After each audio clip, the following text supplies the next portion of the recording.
Hello, Internet. Welcome once again to the Always Online Multiplayer Gaming Podcast brought to you by MMOBomb.com, your home for all things multiplayer related. I'm your host, as always, Mike Byrne, a.k.a. Magicman, and this is episode 487, closing in on the 500. The 500. Yes, chat enjoying the fact that we had an intro screw-up for the first time in a couple of years. They're joining us live. You should too. Twitch.tv/MMOBomb every Friday, 1 p.m. Eastern. You can come hang out with us, talk live about our topics. We always make sure to throw your feedback in the show. But if you're watching on YouTube, listening on Audible, Spotify, any of the podcast platforms, thank you. Thank you so much. While you're there, give it a like, a subscribe, thumbs up, turn on the notifications, leave a comment. You know the drills. Anything to help feed those senpai algorithms, right? That's the way it works. Joining me to go over a ton of fun stuff today, Ms. Quinlan Bowers. What's up, Q? Are we sure it's fun? It's fun. Okay. There's no sun outside, but apparently it's in my house now. Yeah, you are being lit from the heavens above. I don't know why it's never done this before. It's the same light, but now it's just the sun lives in my house. Yeah. And then the Lord said, "Let there be Q." Oh God, no. No. Also on the line to talk some MMOs and multiplayer goodness, Mr. Troy Blackburn, the noob fridge himself. What's up, boss? I am the sunshine in my house. Yeah, I bet. I am bright and sunny and always in a joyful disposition. Always joyful. Always joyful. Chat, he's 100% telling the truth. Never behind the scenes do I get messages about how grumpy he is. It never ever happens. Troy got the holy door. He does have, you do. Like your dog door has the light of, it has, Q's light is so strong, it's shining through your dog door. One of my dogs lost their collar that's got the little doohickey on it that opens Right. and closes the door, so we had to get another one. Those some bitches are $50 a pop. Oh. Just for the little doohickey. Oh, no. You just get, Yeah, we get a can't new find dog. that collar. You get anyway. a new dog for that. Right? Fuck the collar, whole new dog. Dog's gone. Couldn't open the door. All right, maybe the next one will be a little smarter. New dog time.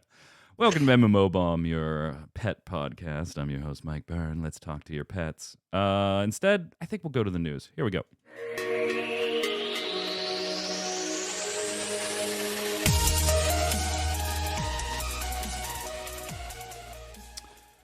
Question of the week. Last week was about Gamescom and new titles you might be anticipating, and we'll get to your answers of the question of the week a little later in the show. Obviously, if you're watching, make sure you hit up MMOBomb.com or the YouTube channel. Put your weekly bombs or your question of the week answers, or both if you're feeling spry, in the comments. It's an important part of the show. Can't do it without you. But before we get to what you are eagerly anticipating, Gamescom is over. We reviewed that all last week, but we do have new information on new multiplayer goodness, including MMOs that are coming soon. And I feel like, Troy's on, so we might as well.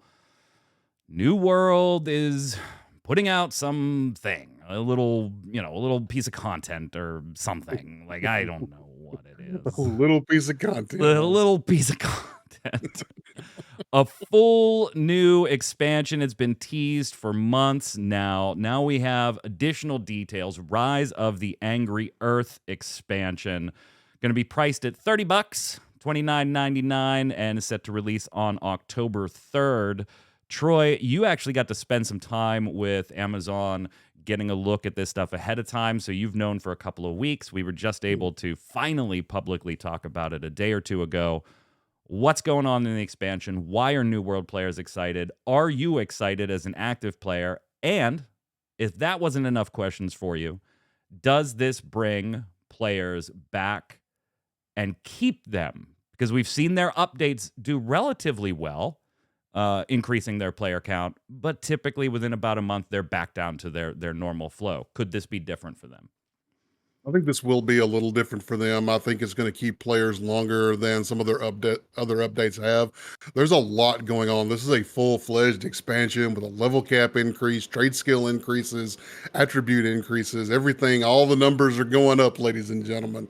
So there's going to be more to do. There's going to be lots of stuff to grind out and level up, and new gear to go find. So there's going to be players. There's definitely going to be players come back.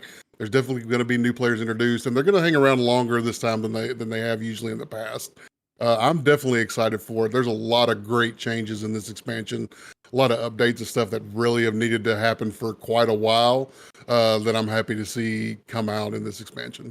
We're watching the B-roll footage for their kind of reveal announcement here, and I'm seeing something weird. I'm seeing something a little weird. There's people on Beastback. New World don't have mounts. New World don't have mounts. From the beginning, we've gone 2 years without mounts. Now suddenly we're getting mounts. 3 different kinds. You can get a horse at level 25. You can get a wolf at level 45, I believe it is. And then a lion at like level 55 or 65 or something like that. And the only difference is cosmetic, but there's going to be a trade skill line that you can level up and improve those mounts, make them faster, make them better. So it's going to be more than just mount up and go fast. There's going to be trade skills and stuff. You need to feed your animal to help level it up and get it going better. So yeah, mounts, let's stick with that for a second, because I do have, and I've seen other players, I'm not obviously an active New World player. It's, it is what it is. I'll jump in and check out the expansion. But I have seen other players say the same thing that kind of came to mind when I read your preview article, which is up on MMOBomb if you want to take a look at it.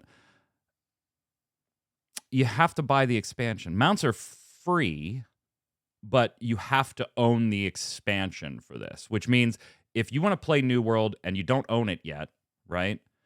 Mm-hmm. To get in and have mounts, obviously you'll have to get to like level 25 before you can get your first one first, but you have to buy the box and buy the expansion. Do we know if there's going to be like buying the expansion comes with the base game? I mean, this does essentially put mounts behind some type of pay barrier, doesn't it? It does. There is going to be a version of the game where you can buy the base game and the expansion together. And I forget the exact price on that. I think it was like $60. And then the expansion itself is $29.99 if you already own the base game. So $30. Not a bad box price at all for an expansion.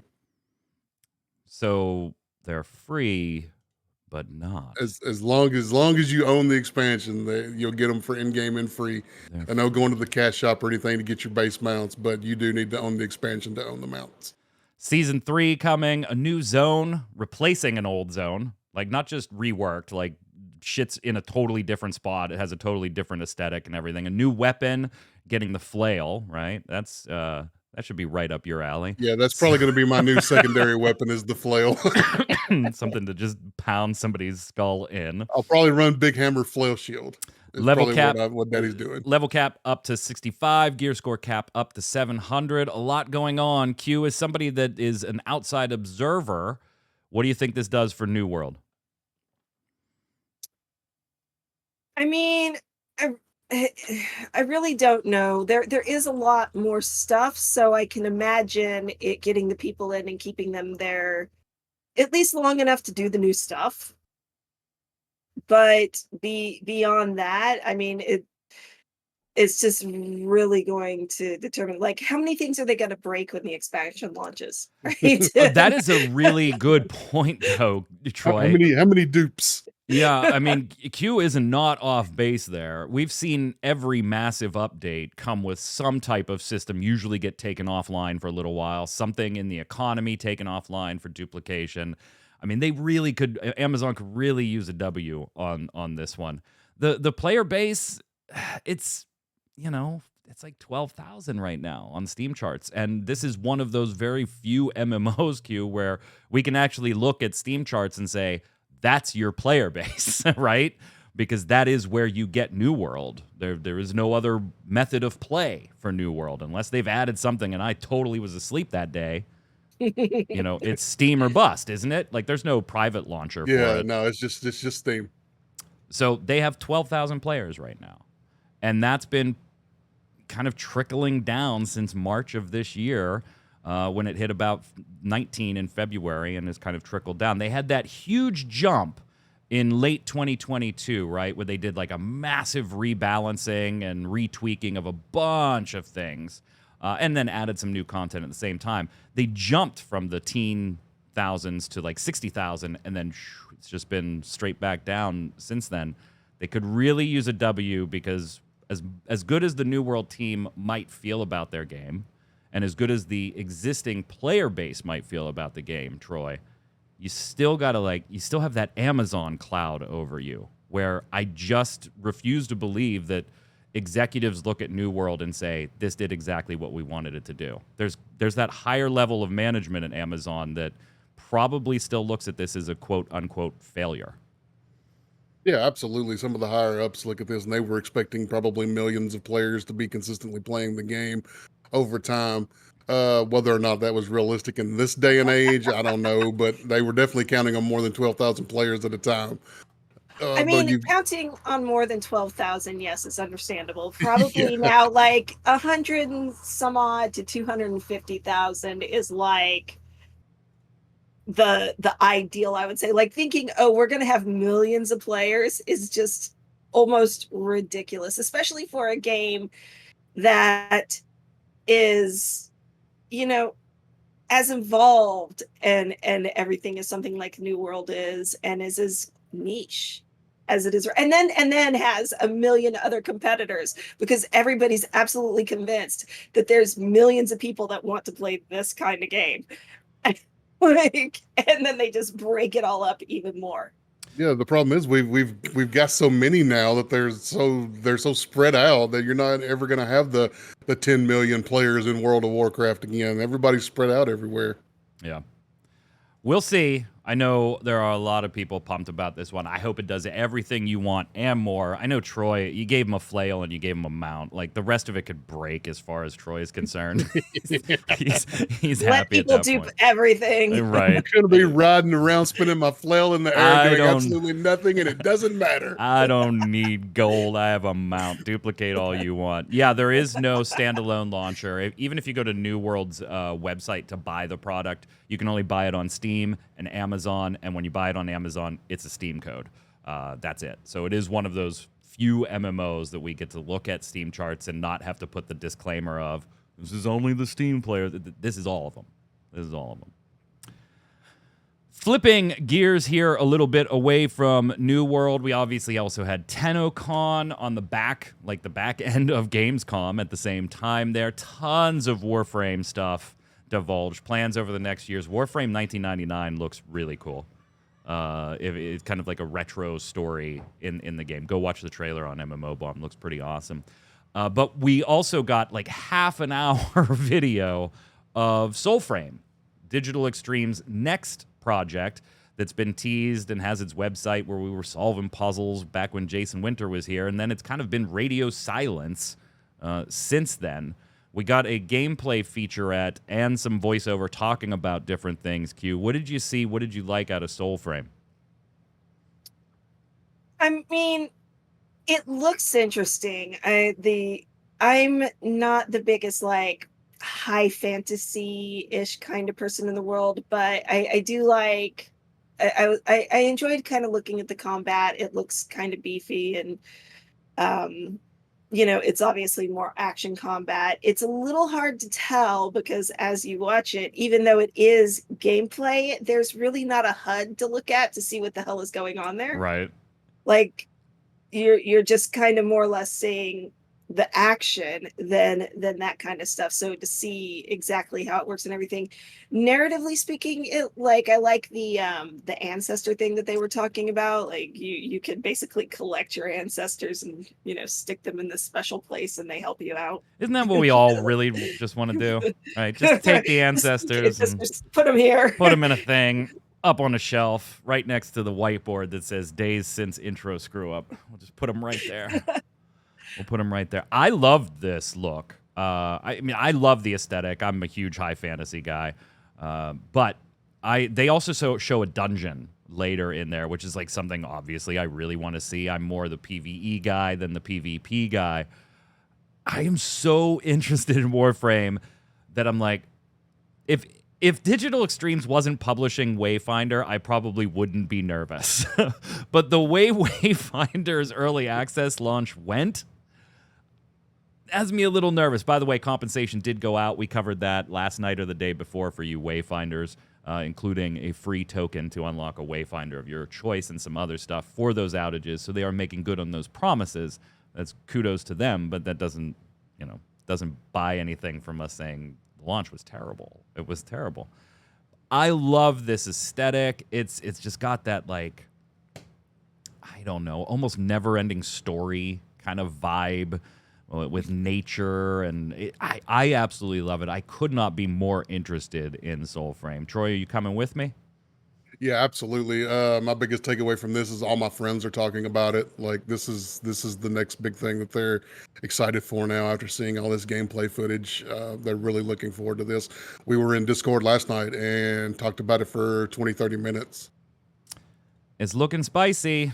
It's looking spicy. Digital Extremes does have a pretty good track record, except as a publisher, apparently. But, we'll see. So the thing is, though, right? It's been one thing of theirs so far that they've had a really big issue with, right? Yeah, out of two. Like it's not like, it's not like Warframe or Digital Extremes has this 50 title expansive library. Oh, no. I'm not saying that. I'm just saying even if it is out of two, they've only had two chances to do it. And I mean, there is, like, now if this one ends up, having similar things happen, then you start questioning it. But everybody should get a gimme. So that was their gimme. And now this one they need to get right. I don't know. Like, you think back, we have like rose-colored glasses with Warframe because of how well it does and how well it's received. I'm not even like I'm but not I think even, if you I don't think even back, play the launch wasn't all that great either. Their early access. I don't even play. I would argue probably at launch didn't have the same interest that Wayfinder had either. I think Warframe really grew over time. Yeah. Which is the way a lot of games do operate. They just kind of start out and do their thing and go, and there's not so much of a launch, right? to Cal in chat saying, hey, batting 500 gets you into the Hall of Fame every time. You're not wrong. You're not wrong. You're not wrong. Definitely one I'm looking forward to. The video is up on MMOBomb. I will give you a little warning. Like, we don't know the whole context of the lore behind the game, but they do talk a little bit about lore in some in-depth ways. So I hesitate to give it like a spoiler warning since we don't have a context for a lot of this stuff. But if you'd rather just be surprised and explore the lore of the game on your own, as much as you might want to see the gameplay, maybe turn the video on and mute it, and just watch what's going on the screen might be a better way. So soft spoiler warning. I'd like to have some familiarity with the world going in myself. Yeah, me too. But it's definitely revitalized my interest in SoulFrame because it's been a while since we've heard boo about SoulFrame. And this looking good. On the smaller side of things, The Front heads to a closed beta test running from September 3rd through September 8th.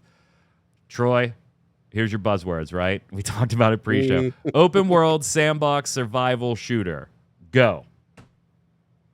Did you see like the base and stuff with all the spinning blades and the swinging flails and stuff? Like, good God Almighty!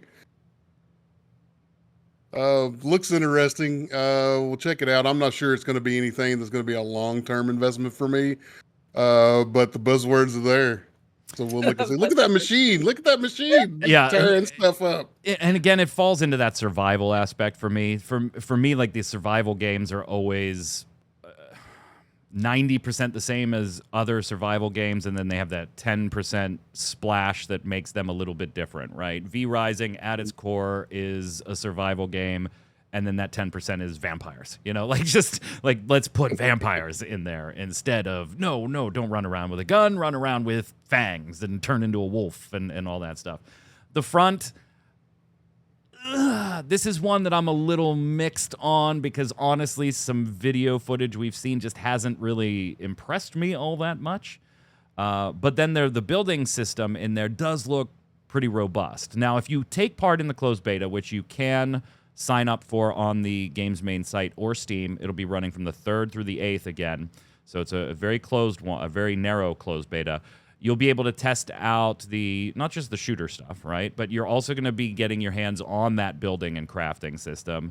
You'll have several different building modules, more than 100 different components needed to build electrical and irrigation systems and defense turrets and all that kind of fun stuff. Realistic day-night weather, day-night cycle, and 10 types of weather that does interact with the environment. So it does look, at least on the surface, to be a little more, yeah, and it does have the PvE objectives. It does have a little bit more than maybe some of its counterparts, Q, but is it enough to set it aside? Because I think there's that real danger of if you put this gameplay footage, and I don't tell you what game it is and you've never heard of it, and I grab another recent survival shooter game and put the trailer right next to it, I don't know if you can tell me which game is which game unless you've been following both of them closely. I think this does suffer from that a little bit. Just like that topic reminds me of back in the day when we were covering all the various zombie games, and we would get a Game Breaker and we would go get the images for it, and you would sometimes end up with the wrong image. Mm-hmm. Because they all just look alike, right? The like War Z, baby. The War Z versus DayZ. Like it was just like again, like this stuff just it all just kind of looks the same, and you end up too where it's I don't know. Maybe it's aggravating to me because I grew up in the desert. I mean, I live in the South now, but I grew up in the desert, and it is so aggravating to me to look at desert environments in game, and they are just brown. Like, I understand people. That's all the desert is. It's brown sand. That's it. Yep. Like, there's literal purple mountains in the desert. Nope, just brown sand. That's all.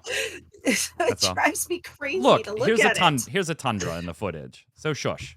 It's not just your deserts. It's not just your deserts. It looks gorgeous. I mean, it does, like visually, they do some nice stuff in some of these trailers here. See, I look at it and I'm just bored. Oh, see, I like some of like the Just looks cityscapes that they've boring got to me. going on here. I don't know if it'll be any good. And the vehicles and stuff look cool. Yeah, like there's things like those tanks look awesome. Give me that oh hell yeah, give me that helicopter. Give me that helicopter. I'll definitely check it out. Last up on kind of our new list is an MMO that kind of came out of nowhere this week. Behind the scenes, we get a lot of press releases, right? Like, we're not IGN or anything like that. We recognize that. Oh, I'm sorry. My staff is telling us that we are the #1 channel on YouTube still. So that's, as long as they let me know that that's the case. I've never met this staff. Hey, that's none of your business. Stay out of my personal affairs. Behind the scenes, we get press releases all the time, right? And sometimes they come from third-party PR companies. You know, Activision pays X company to handle their PR. Sometimes they come directly from the company themselves through a PR rep that they have hired, like it's part of their staff, but it's, you know, coming from an @mygame.com. And sometimes they're just general emails from somebody affiliated with the project. And at least I, behind the scenes, always get excited when I see, like, in the subject lines, new MMORPG. I've been doing this long enough that I probably shouldn't get excited by that phrase anymore. But, you know, I've had my hopes dashed a few times, had my heart broken, as it were. But I always get excited. And you can always kind of get a bead on what your initial impression of the game is going to be based on the press release. You know, if it's well put together and has some information in there and, you know, cool. If it looks like it was typed by your grandmother while wearing a blindfold, maybe not so cool, right?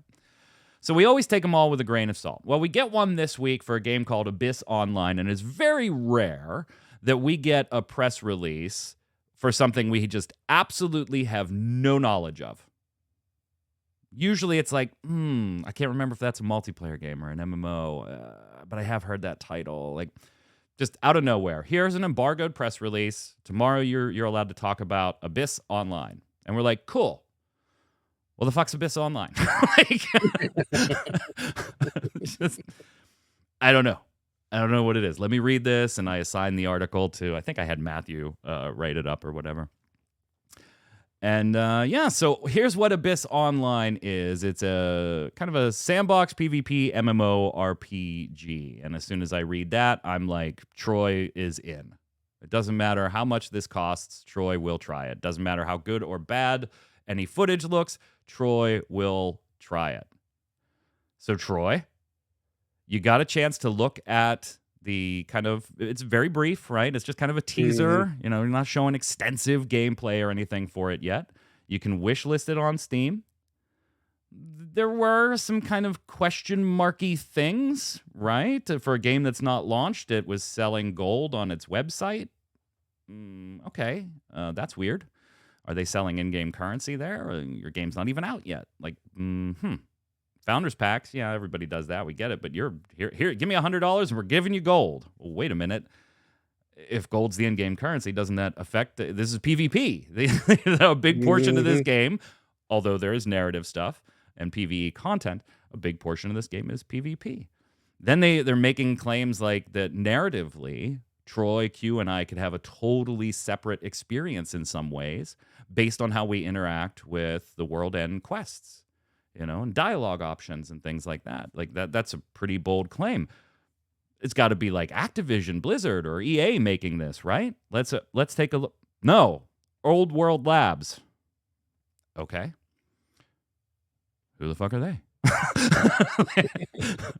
Let's dig in and see who Old World. Okay, it's a small team making an MMO. Cool, like we've seen that a million times, no problem. But these are some bold claims. What'd you think, Troy, when you actually got to take a look at what they had initially sent out in the press release? What's your initial gut reaction? Something you're interested in, something you're liking, you want more information, red flags, if any? Are you hyped? Like, I want your initial reaction because I have more information we're going to talk about, and I'm going to post on MMOBomb as an interview, but if you're watching live with us on Twitch, and maybe very early as soon as I put this on YouTube or listening on Audible, I have information to share with you that is not out there yet on this project. So I just want to see how off base I may or may not have been on my reception of the initial information and see what your takes were before I give you any of that additional information. So Troy, take it away. Well, the first thing I noticed was in the teaser trailer, the way they've sped up the combat. What little there is in 36 seconds is all sped up, which makes me worry that combat's going to be slow, sluggish, and not really much to see there. So I'm concerned about that. Visually, it doesn't look all that stunning.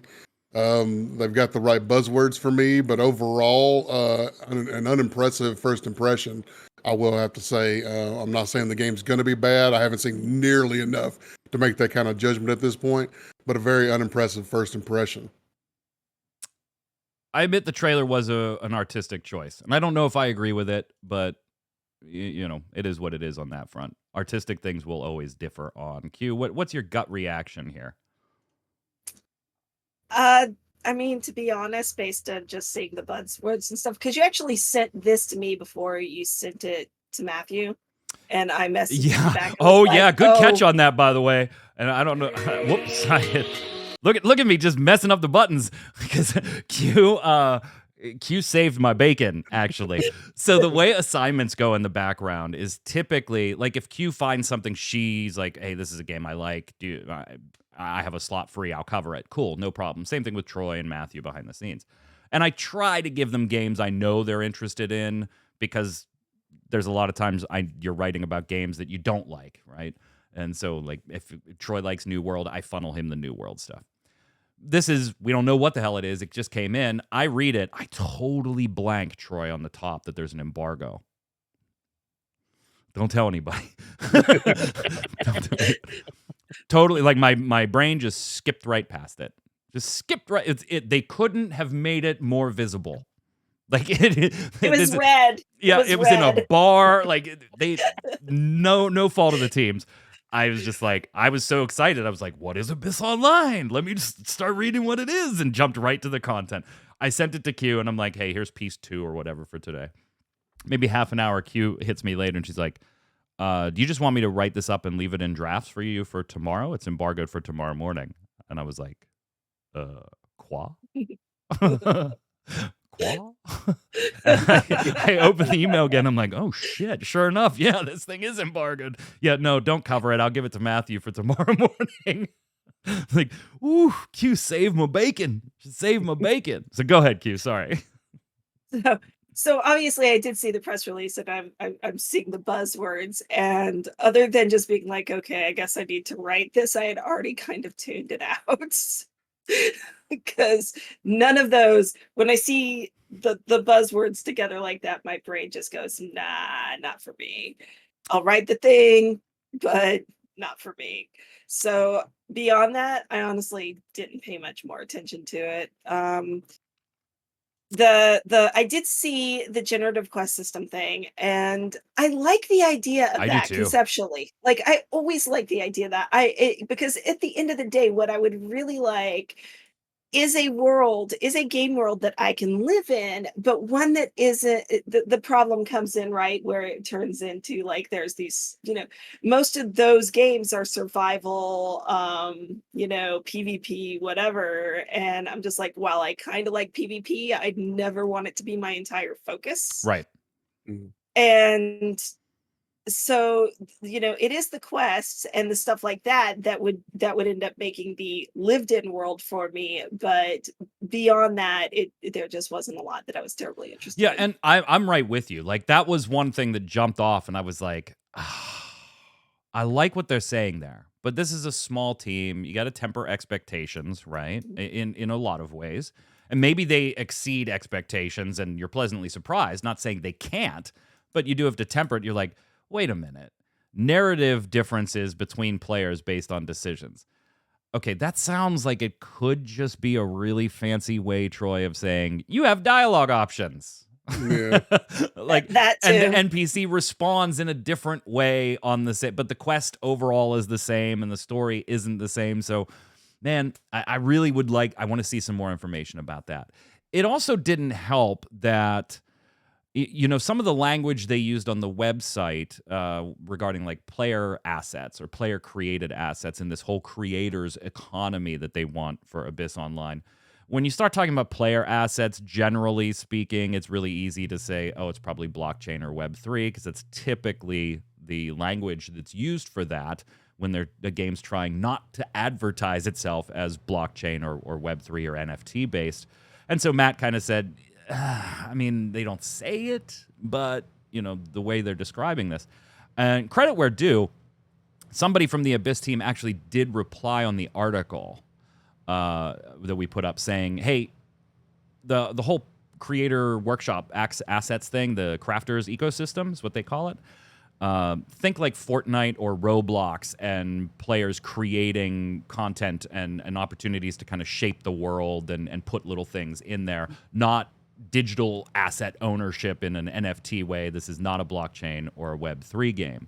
So that was cool, and I went back and added an editor's note just in case for some reason that comment disappeared. So it was in the original article that they had taken the time to do that. Then our friends over at Massively OP, they one of their viewers or readers was like, wait a minute, this is the same game as an actual crypto MMO called Metagates. What? So it was or is a crypto game that they've renamed. It's like, what the hell is going on? None of this is in the press release, by the way. Like, none of this, hey, we're rebranding. Like, none of this was in there. And so it just kind of... Oh, and by the way, the website is selling gold. Hey, Troy, is gold... When you see gold on a website for an MMO, do you automatically, like me, think in-game currency? Like... Yeah, I would assume that's Okay. in-game currency, and I would probably just automatically pass on that. Yeah, and just walk away from it. Other games do it, but they're more generally PvE, right? Yeah. When you start talking about PvP being a big portion of your game, that's a little concerning. Wait, can I buy gold? Because presumably in-game I'm going to be using gold to buy gear and enhancements and shit like that. I had kind of finally had enough, guys. I was like, I got to get answers. Like, what is going on with this damn thing?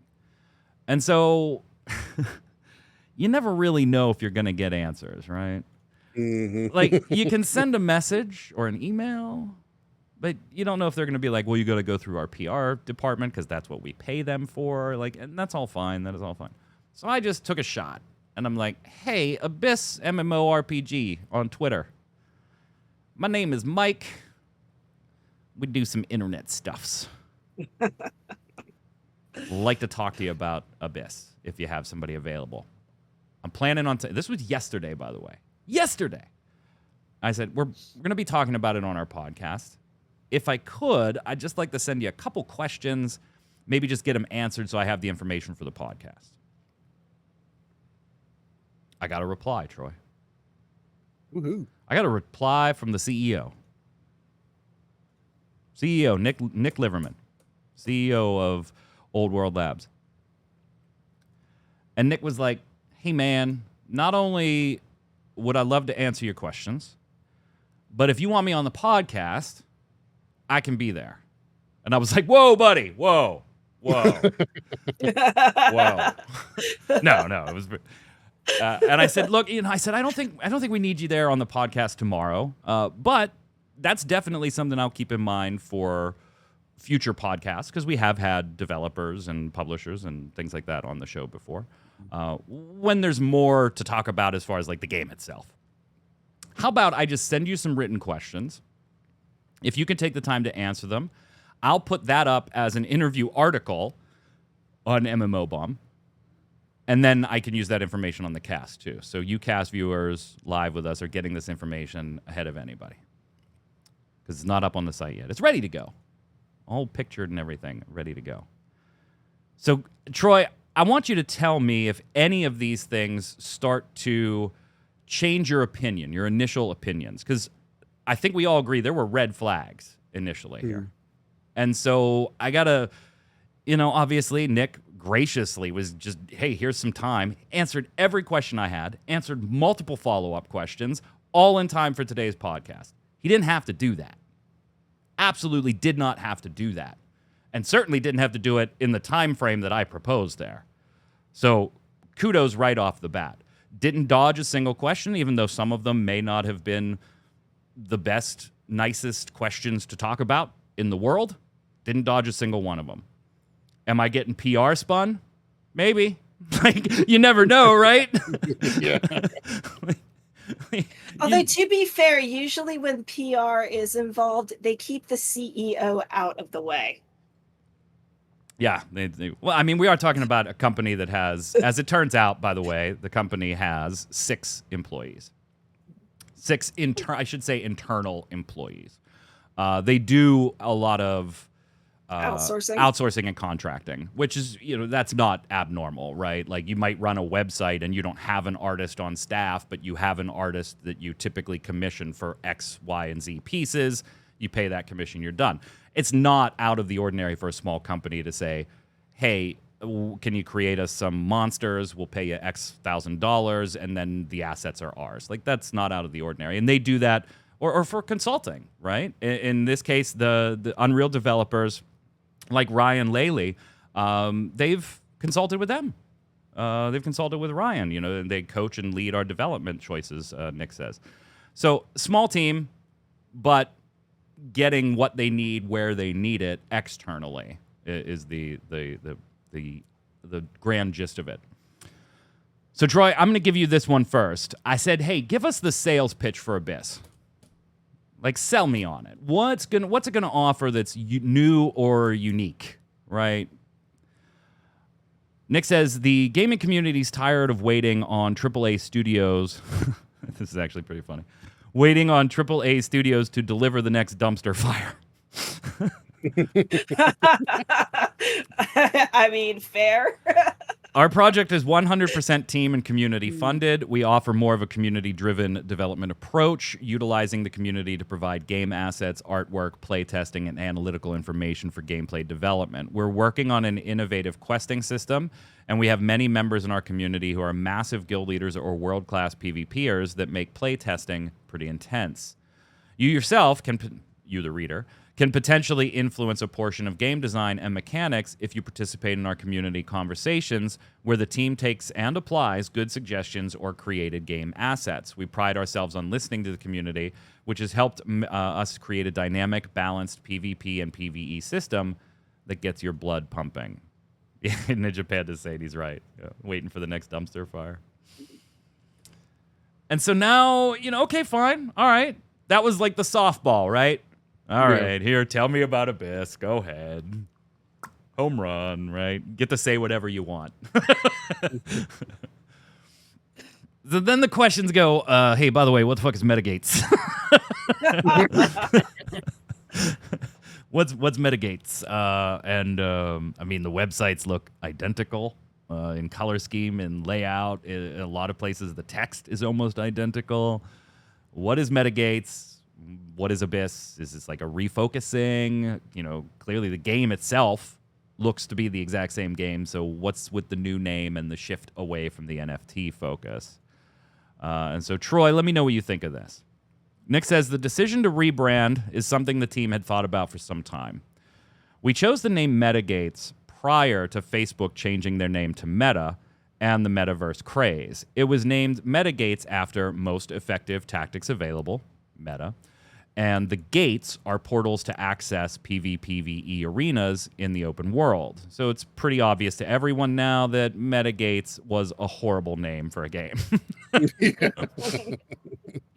We saw NFTs as a Kickstarter platform. Everything that we have sold was similar to any large-scale MMO that sells early Founders Packs. We sold Founders Packs and game items on the blockchain, thinking blockchain really gives power to the players. The team hoped NFTs would lead to the creation of a new generation of CSGO stores where creators could sell the objects they made in our game. The unfortunate reality of the NFT community is that there is no viable solution for running a game utilizing NFTs. The technology is not there and is likely indefinitely prolonged due to a bad culture in the crypto industry. Another major reason for the shift was the distrust and skepticism of crypto and crypto gaming. There have been so many scams and cash grabs, it's understandable. We realized no real gamers would play any crypto game, and players always come first to our team. Our only goal is to make a great game that people want to play for many years to come. Now, there's additional questions. I'm not going to give you every one here in the interview, but the long and the short of it is Metagates is gone. It's being replaced by Abyss. If people bought NFTs or anything in Metagates, they're getting Founders Packs and stuff and the equivalent stuff in Abyss Online. They're still going to get their in-game items, and that the team has spoken to many customers closely, and their customers first and foremost want a game.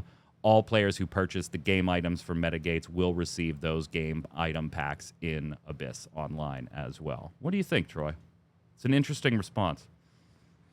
Yeah, it's a take that sounds more like something that one of us would give on the crypto industry and our distrust of it and the people behind it, as much as the actual NFTs and crypto themselves. And everybody just looking to get rich, and the only people who actually get rich are the people who are, the ones running these schemes. So it's kind of refreshing to hear a developer say, you know what, we looked into it, we thought it would be a good idea for us. We realized that at the end of the day, we want to make games. And to do that, we're going to step away from NFTs. It's refreshing to hear that. I will have to say, though, I just, when you were talking about the Metagates website, I went and looked at it.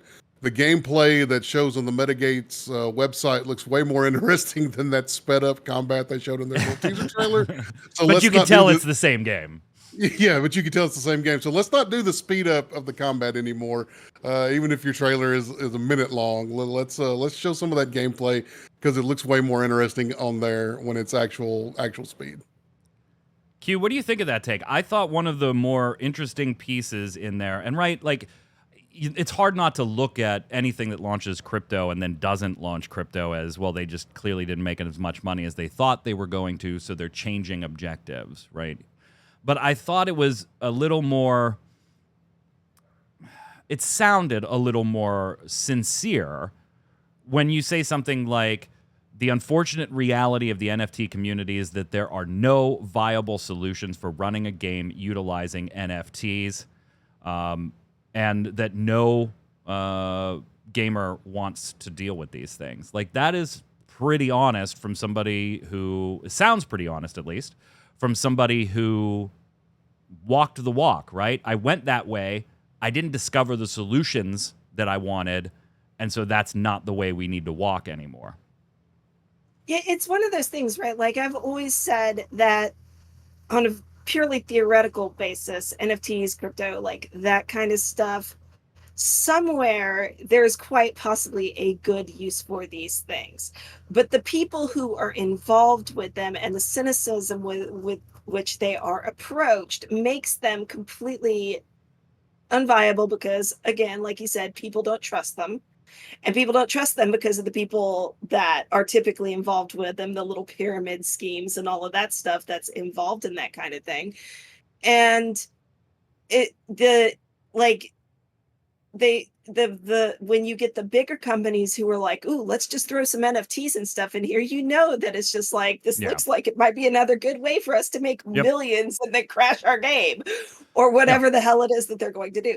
So him going, yeah, we thought that it could be usable. Yeah, I could see where a lot of people, a lot of developers would look at this stuff and say, this could be a really interesting way to do something.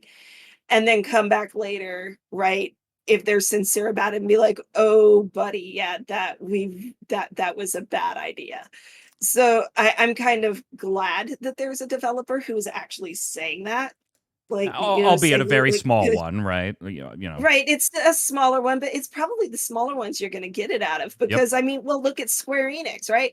While we can be relatively sure that we won't have to deal with NFTs in Final Fantasy 14. These Square Enix team, including Yoshi P, are all like, but you may get NFTs in something that we're doing because like and no matter how much people are like, no, we don't trust this, we don't want this, they're all still like, but but we really want to do this because we see that we could make some money off of this somehow. And it's like, but you're not looking at the people that you're trying to make the money off of and realizing that they're not going to give it to you.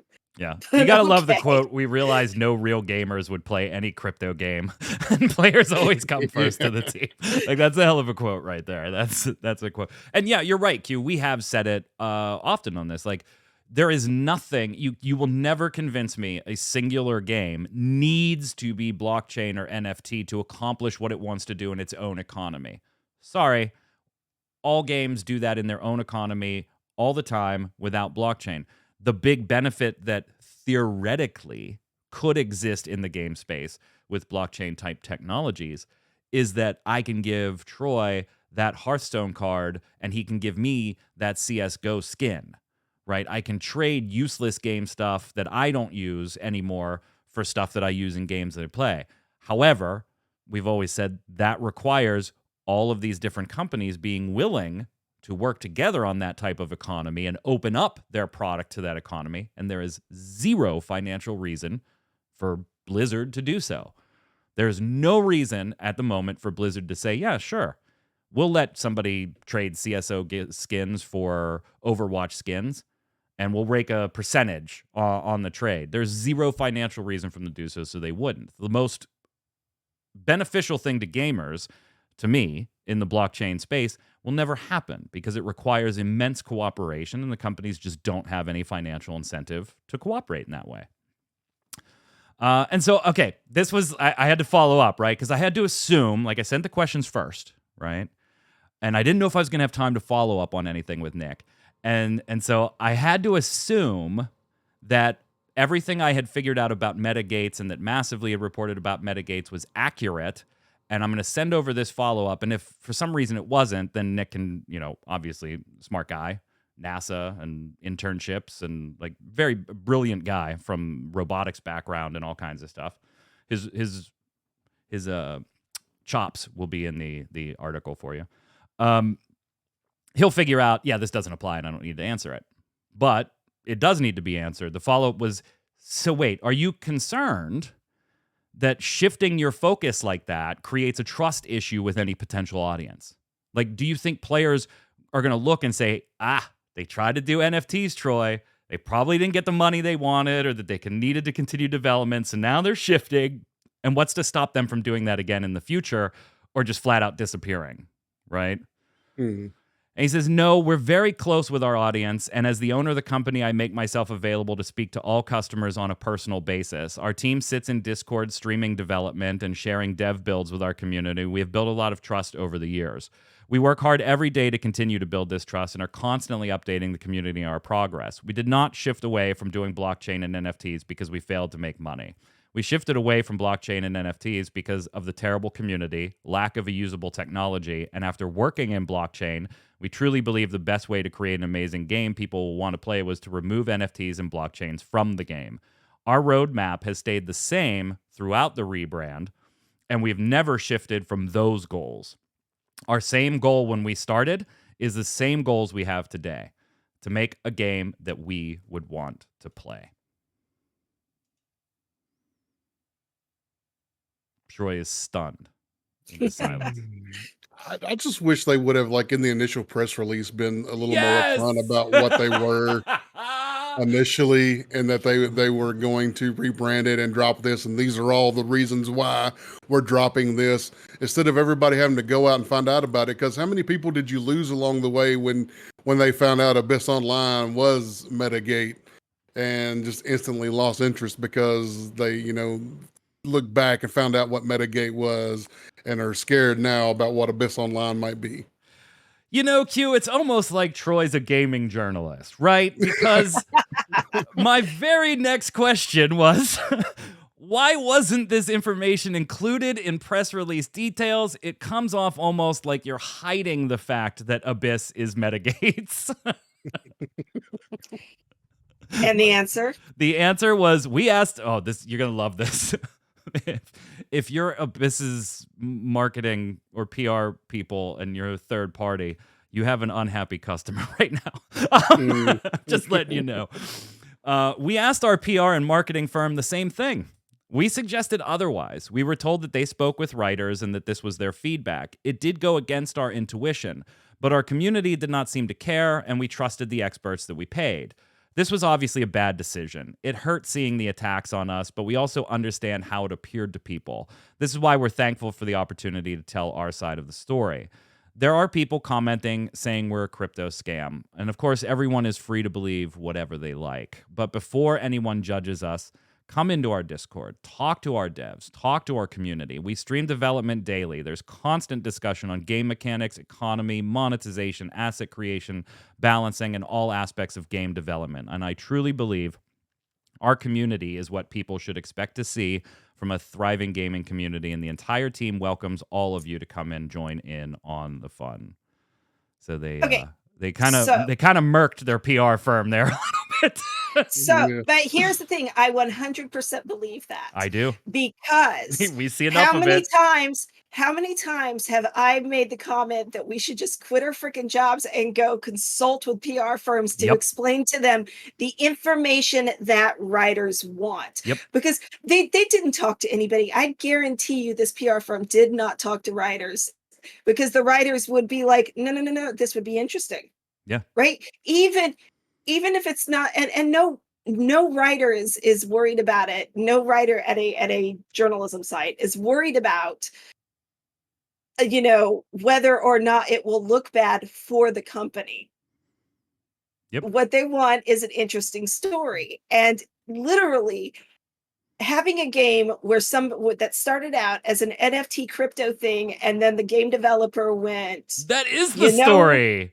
Like the game developer went, this is a bad idea. It's is definitely the not working. We need to change gears. Like that is the entire story. Yeah. And not only is it the story, it is a story that pretty much validates everything that we've all been saying about the crypto shit forever. Yeah. Like, of course, Everybody would want that. Like, Every single could you person imagine, if we got like, that in the press release would have wanted it. right, CEO of upcoming MMORPG Abyss Online, quote, real gamers won't play crypto, end quote. There's a fucking headline, right?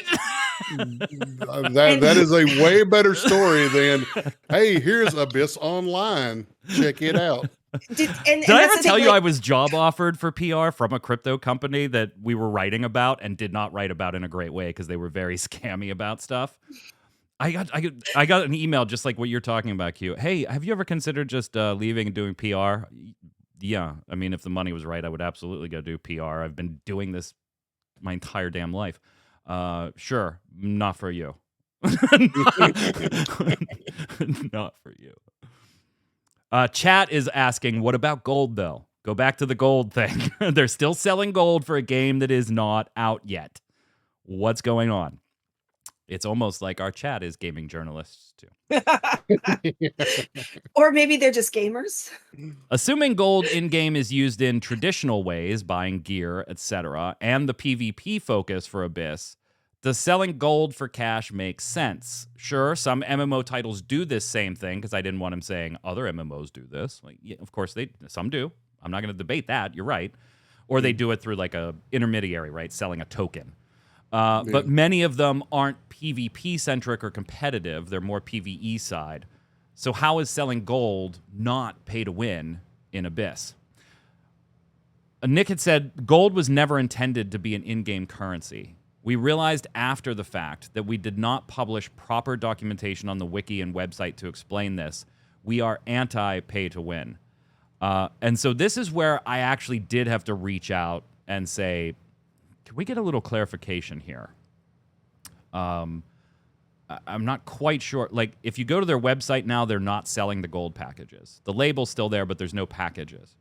But in the Founders Packs, there is still gold. And I said, so I kind of need a little clarification. And again, Nick, super obliging, by the way, credit where due, replied like within half an hour and gave me a whole answer. I'm going to give you the short version.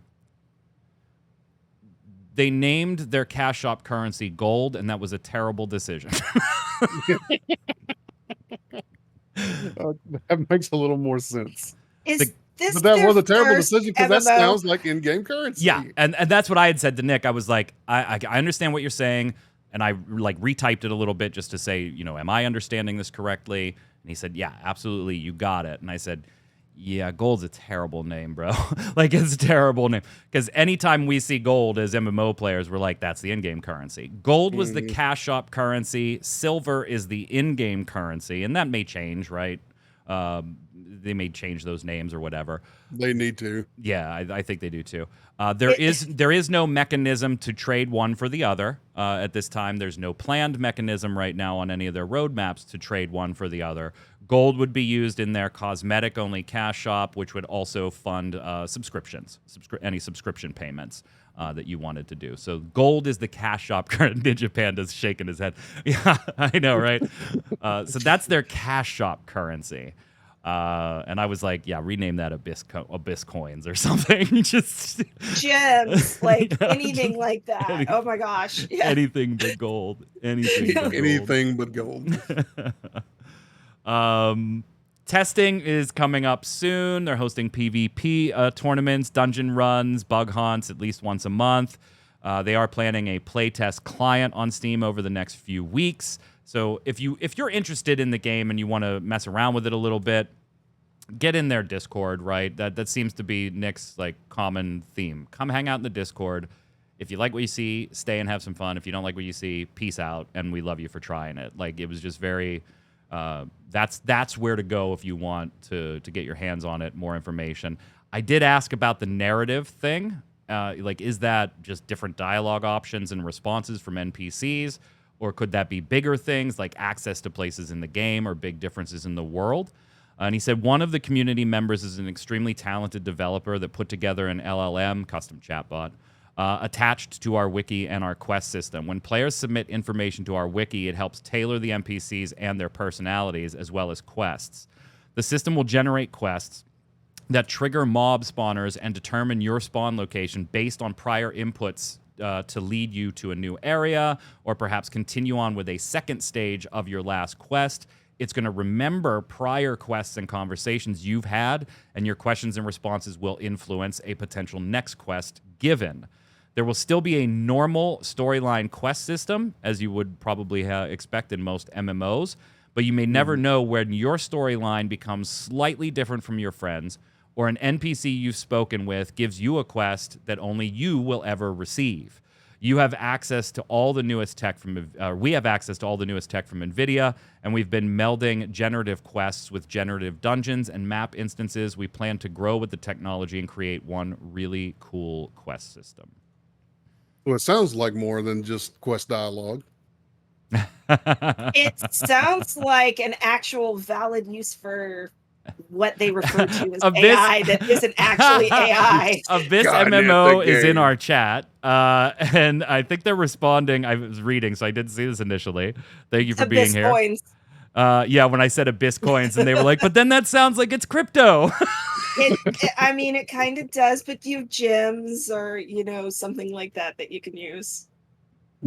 Yeah, Some variation of the pretty shinies that is not gold. just not gold.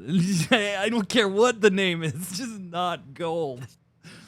And okay, I obviously end it with a softball, right? Give Nick a chance to just say whatever he wants to say about Abyss. I got my questions answered. So, what do you want viewers to, or what do you want readers to look forward to the most in the game? And he just reiterates kind of the thread we've seen through some of these answers already. I personally want a game that brings back the nostalgia feelings from the great MMOs of the past, a place where I can revisit old friends from the games of the past and laugh while killing or dying for hours. And so many of our community members just want the same. We want politics, epic crafting, customized housing, player-run economies, PvP, and emergent sandbox gameplay. I want them to look forward to getting that dopamine rush when you fight someone, remembering what it was like to gank or be ganked in the open world, conquering that insanely hard dungeon, and that feeling of pure joy while gaming with your best friends. Troy, what do you think? I think this interview is going to do a lot more for them than their initial press release ever would have. In all honesty, it comes off as super genuine. It comes across as just being honest and truthful about where they are, where they've been, more importantly, and where they're going in the future, and makes me more interested in the game than I was, initially, for sure. Q, what are your final thoughts here? I mostly agree with Troy. Like I really I'm really appreciative of several of the takes that are in there, and it seems like that they're, if not just listening to their immediate community, they're paying attention to gamers overall, even if it maybe took a little while with the whole crypto thing on the first run. Right. It's a game that I think I would probably watch, but again, it's not necessarily my style of game, so I don't really think that I would be hopping in there, but I'm definitely like, I want to see where they go and what they do, and just based off of this kind of. Come on, Q! I need a form. pocket healer. Jump in I there. don't heal. I do not. No, she's heal. ranged magic, What the baby. hell? Or no, she's I'm not ranged magic. I'm she's ranged DPS. physical I'm a range freaking DPS. dancer. I know physical. I corrected myself. Yeah, obviously, thank you to Nick and the rest of the Abyss team for not only answering the questions. Some of them weren't very nice, and I know, and I apologize, and I hope they understand I was coming at that as a professional perspective, but not a personal one. It's weird, right? I like the interview. I hope that's all legit and all heartfelt, and they meant it, right? You can never know if you're getting PR spin because there's somebody selling a product on the other side, right? And my personal thing has always been, even when it comes to AAA, I don't pre-order shit anymore, right? I just don't. Like, I don't give my money out until I see more. Until I have hands-on time, until, I'm not telling you don't. If you like to support developers early because you're really excited about a project, cool. I think that my choice would have been 3 days ago, there's no way in hell I'm giving this company money. Not a chance in hell I'm giving this company money 3 days ago. Would I give them money today? No, but not for any other reason than I wouldn't give Activision money early. Right now, I'm a little more, okay, I want to see where this goes. You're a small team. This could take some time. It might not be feature complete anytime soon. They're planning an early access for April of next year, 2024. You can get involved in their Discord now, so it's not like they're hiding hands-on time. They are giving that away here and there for various tests. Okay. Yeah. 3 days ago, I didn't care. I just didn't. I was like, there's too many red flags, and I got too many other things to play. Did you know Starfield came out today? Like, forget it. What was that game? I've never heard of that before. Right. No idea. Is it a game for me? Maybe not. But I got to respect the CEO taking some time out in 24 hours, not just answering my questions, but answering my follow-up questions. Posting a reply on an article just to say, hey, by the way, it's not Web3. Being in chat today. Those are all good looks. Those are all really good looks. Let's keep the good looks going if all of these good looks were legit, right? Like, that's where I'm at. I'm watching. Got my eyes on you. Don't fuck it up. Don't fuck it up. That article will be up shortly, and man, we're going overtime today. But I feel it was worth it. I'll give Abyss the final word since they typed something in chat here. They say, I understand that. Oh, they're talking to somebody in chat about combat. Never mind. About combat in the game and ganking and stuff. Now there's a chat debate going on about the validity of ganking in MMOs these days. All right. Hugh, Troy, I got 4 quick news hit pieces for you. I just want your gut reactions to this. We'll do a little rapid fire chat. You can chime in. And you can chime in, too, on YouTube and on MMOBomb. The day before looks like it could be changing its name due to its prior trademark issues. One of those suits has been suspended overseas, so they are unlikely to win the day before trademark dispute there, which means then they, by proxy, are then probably not going to win it here in the United States. There's a bunch of different suits going back and forth, and it's like people waiting for the other one to conclude. And so new trademarks have been filed. We don't know for sure if this is for the day before or not, but it is by Fantastic, the company behind the day before. And the new name, believe it or not, is worse than the day before. The new name is Dayworld. And again, we don't know if it's a replacement name for sure yet. But given their trademark disputes and a November release date that they're still saying is valid, it seems like this might be a play to get out of the day before and into Dayworld, which, by the way, is also a set of books from the 80s. So who knows if it'll open some other can of trademark worms. Troy, what do you think? They had an opportunity to pick a good name and they failed. I'm not surprised, though, right? Like, yeah, like everything else they've done has been total garbage. Dayworld. So why not continue making sure that you have a terrible name for a terrible game? Okay, so let me explain to why you not how ditch names are NFTs and chosen. totally forget to tell anybody about it? Like, what? So let me explain how game names are actually picked out now. There's 2 big wheels, right? And then, of course, they have, the and world and, war is in there somewhere, and somebody just throws darts. Which is the reason why, we have World of Warcraft, World of Warships, Warface. Shrek in chat says, try Days of Our Lives. Just do it. Just try. If you don't know, if you're outside the United States, that's a long-running soap opera here in the United States. Daytime soap opera. Dayworld. Sure. Whatever. The Elder Scrolls Online. So, and this is going to be related to my weekly bomb too, which I had to change based on an article I put up today. And Troy, I don't know if you saw it yet, but I'm sure you'll roll your eyes too. There's going to be a stream on September 14th at 3 p.m. Eastern where they start talking the next update.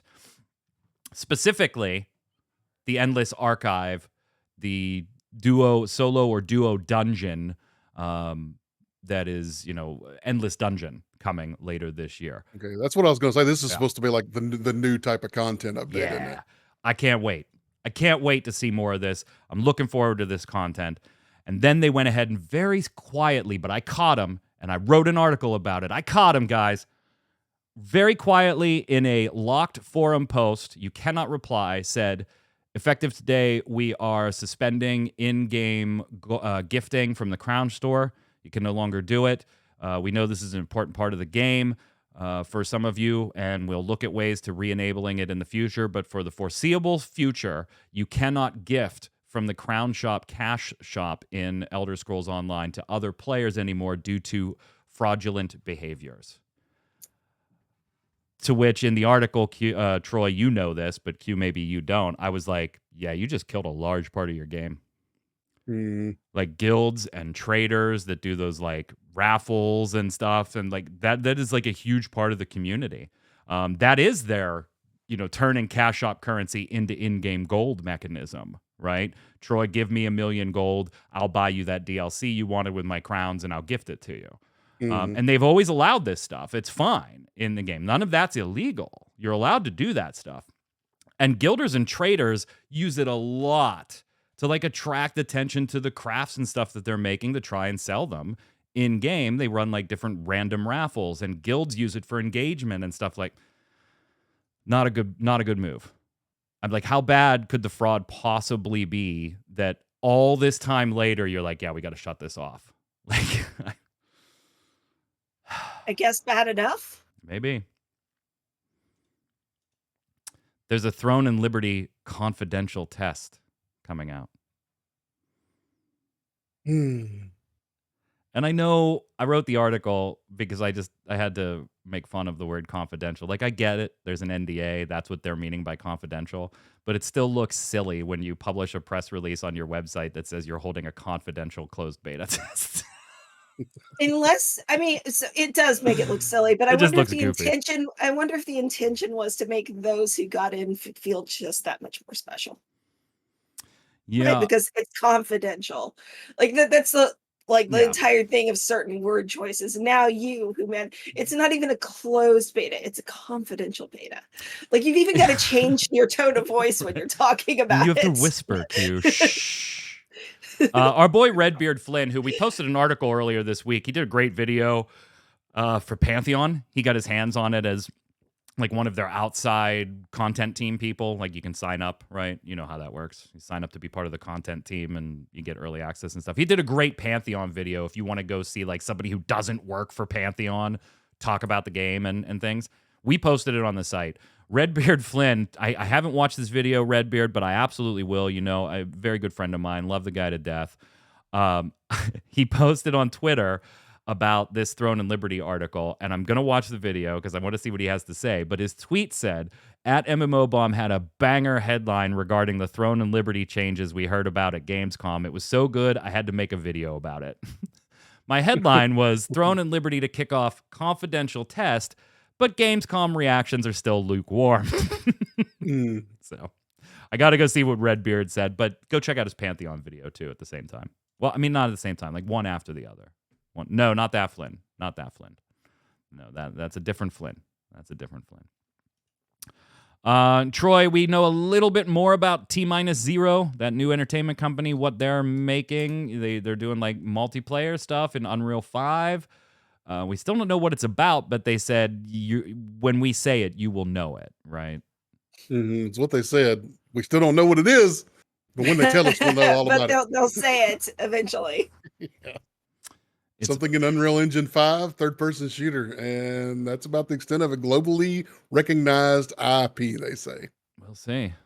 We'll see. Let's head over and do the weekly bombs.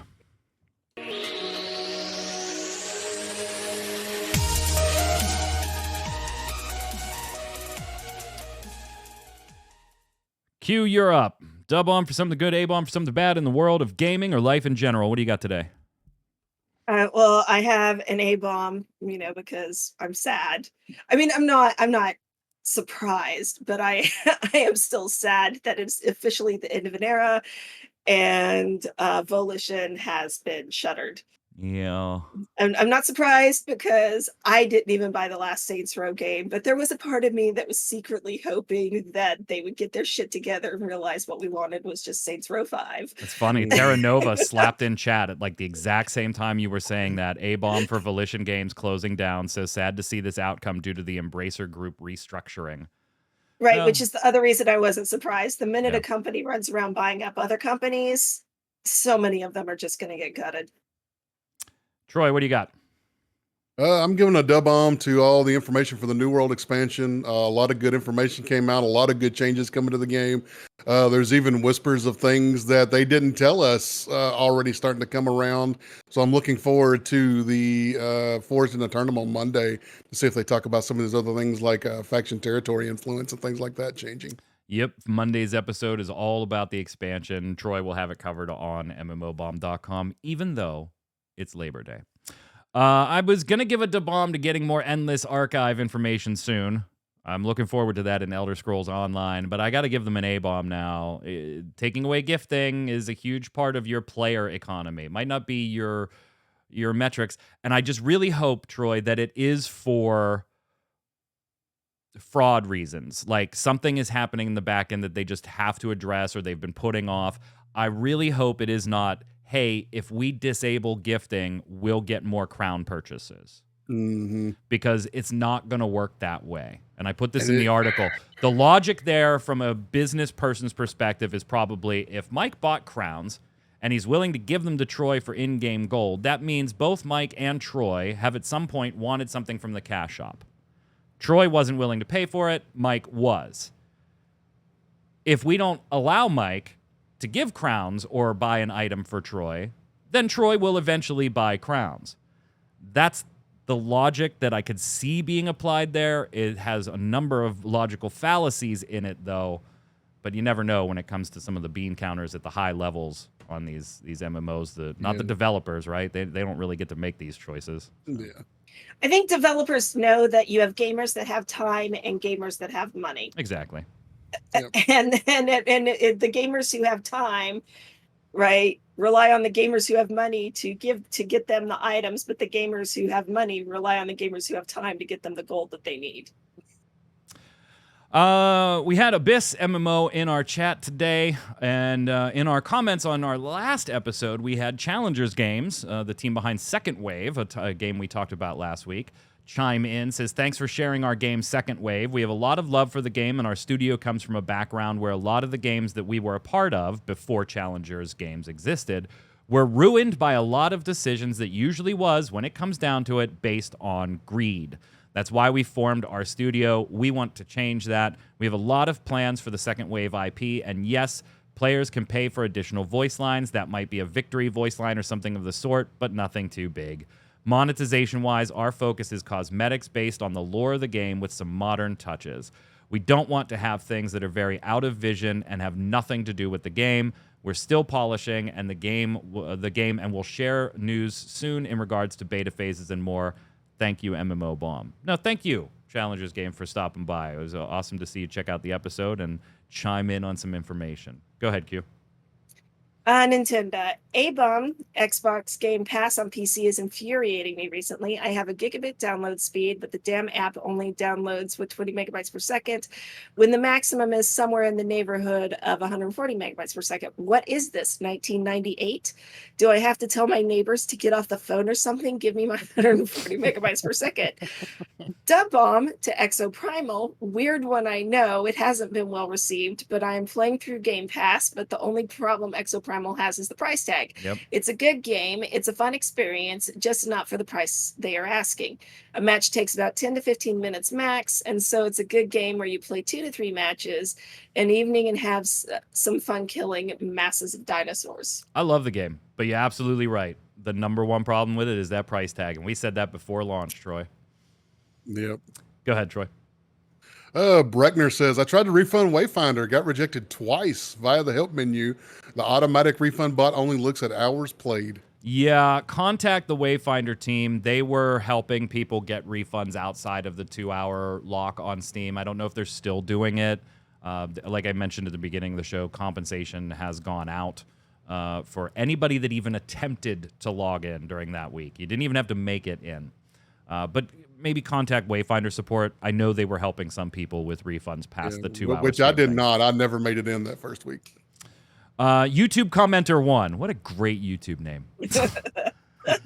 Giving 2 bombs since I've forgotten to keep up with the show for a bit. Given an A-bomb to VR chat update given about a week ago in reference to going on an interview on the toilet. They recently added an alpha for the Android version of that game so you can quite literally go visit your friends in a virtual bar while on the toilet.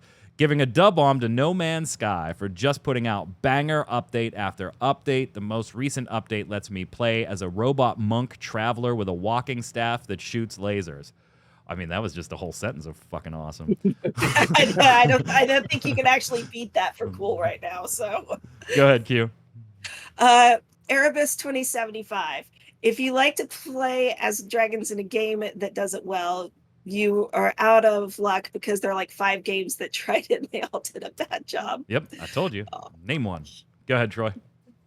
Gabby Knees 99, A-bomb to Activision Blizzard for designating Aaron Keller as their latest scapegoat. Yep. The only reason they announced the Overwatch 2 PvE early was because they practically cut off development on Overwatch 1 and players were getting annoyed. Blame the Seuss like Kotick who made the decision to shift development into PvE, then canceled it when they realized it wouldn't be good enough to make them infinite money. Aaron Keller is just the guy they've dumped the responsibility on to act as the face of the Overwatch and take the heat.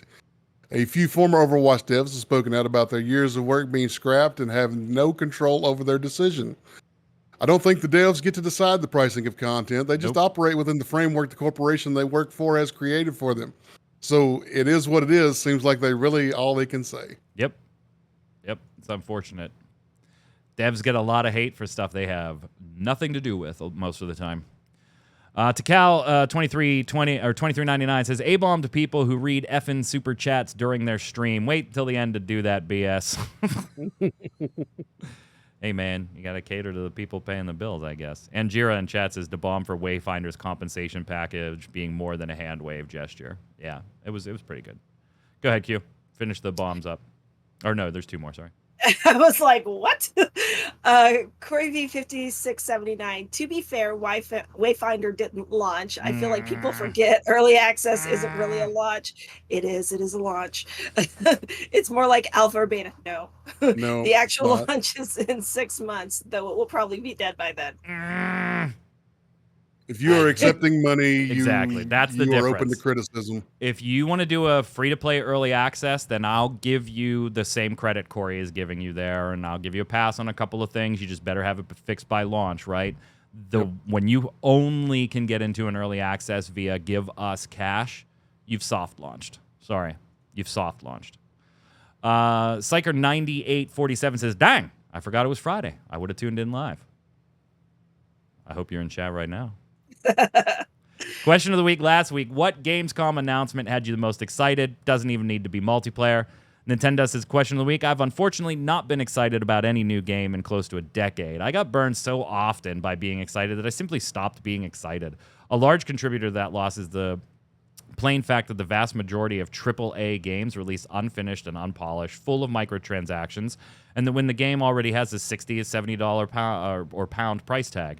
Other reasons are I simply don't play these sorts of games. I'm not a big platformer or puzzle fan and so on, but I'm more than certain that there are some great games for people that are into those genres. Absolutely. Go ahead, Q. Tori the Chicken. Question of the week answer. Little Nightmares 3. Me and a few friends have been watching one friend play the other 2 games over Discord screen share. He's not very good at games in general, which makes it really funny, and it's been a blast. We have a dedicated channel to the series in our Discord. Finish it up, Troy. Takal says, not a damn thing, really. The Mortal Kombat 1 gameplay looked cool, but other than that, the whole show was just a big-ass meh. All right, so as you can see, I might have responded a little heartfelt, in a heartfelt way to one of our feedback in the weekly bombs here. So the question of the week this week is early access, beta, launch. What is your line on where developers get a little bit of a pass on certain things? Is early access technically not launched? It's a beta or an alpha? Is it beta and alphas come before early access? Where do you put the line? And does asking for a price tag change it? Let us know in the comments below. Don't forget your weekly bombs. Bomb for something good, A-bomb for something bad in the world of gaming, or hell, just in life in general. We'll be back next Friday, 1 p.m. Eastern. Until then, Troy, where can everybody find you? I'm on the socials at Noob Fridge. Cute. On Twitter, Quinlan. I'm Mike Byrne. You can follow me personally there at magicman1, but more importantly, follow at MMOBomb so you'll know every time we're going live with a podcast, streaming, put up a new giveaway, first look video, news articles, interviews, and more. Until next time, stay safe. We'll see you on the servers.